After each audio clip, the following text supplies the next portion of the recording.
October 30th, 2023, Lunes. Daily episode 1998, 1999, and 2000. Let's see. Ano ba yun meron sa Lunes? Uy. Una, dito na naman. Ay! Self-reliance snow leopard. Pangalawa, community. And pangatlo, prosperity. Ay, lumabas siya. So, ngayon, election. Okay. 'Di ba? So, sa lahat-lahat na tumatakbo ng eleksyon, good luck, no? Kung manalo man kayo, magpasalamat kayo, gampanan niyo ng tama yung mga obligasyon ninyo, and then, umasa kayo sa sarili ninyong kakayanan. Huwag niyo iasa sa ibang tao yung tagumpay ninyo. Kasi napakapangit na credit grabber ikaw, no? Na yung gawa ng iba, nanakawin mo, aakuin mo na ikaw, papalabasin mo na ikaw yung gumawa kahit hindi naman. Kasi nakalabas dito sa second card is community. So, ibig sabihin, tumakbo ka bilang opisyal, hindi para sa sarili mong kapakanan, kundi para sa komunidad mo at umunlad ang komunidad mo, ganun ka din.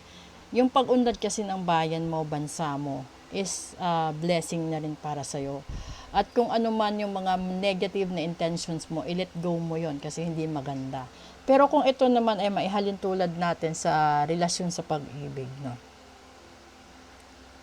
Yung tinutukoy kapag sa relasyon, kung ano man yung nararamdaman mo, kapag mahal mo yung isang tao, lubos-lubusin mo na yung pagmamahal. Kapag naramdaman mo na nape-pressure yung mahal mo, i-adjust mo sarili mo.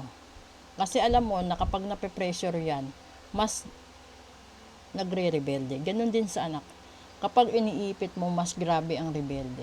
So, ganun sa isang relasyon. So, kung halimbawa, alam naman natin na kapos sa pera, wag mo nang araw-arawin o bago magsahod, tatawagan mo. Sa araw ng sahod, tatawagan mo. Maliban sa tawag, may chat, may call, may text pa. Tapos, pagagalitan mo, talagang magagalit at maririndi ang tao. Lalo na pag kinukulit mo, di ba? Kung alam mo naman niya yung oras ng sahod is ganun, araw ng sahod is ganun, antayin mo na lang.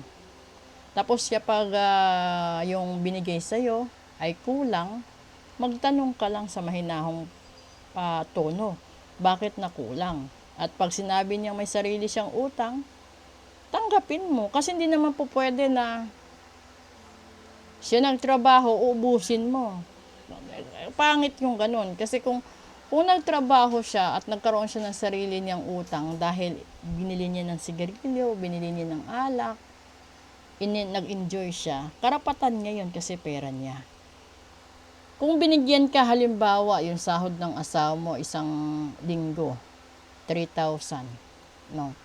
Tapos binigay ng husband mo is 2,000 naiwan sa kanya 1,000. Sinabi na ito yung 1,000 pagkakasyahin niya sa isang linggo niya. Sa'yo 2,000. Huwag ka nang sumigaw, huwag ka nang magreklamo. Kasi, lahat ng taong nagtatrabaho, deserve nila na ilibre ang sarili nila. Kung pamilyado sila, doon na pupunta yung 50-50. Minsan, 60-40, minsan 70-30. Depende yun sa takbo ng pera. Kasi, meron namang iba dyan na malaki naman yung sahod, kaya pwede 50-50. Pero kung kung marami namang anak, 70-30. May mga ganun. So, nakadepende sa inyo yun. Kasi yung tagumpay ng isang buong pamilya, nakadepende sa'yo, sa sarili mo. Kung marunong kang humawak ng pera, marunong kang mag-budget ng pera, syempre makakaipon ka. Pero kung waldas ka, mabisyo ka, sugarol ka, wala kang maipupundar, di ba?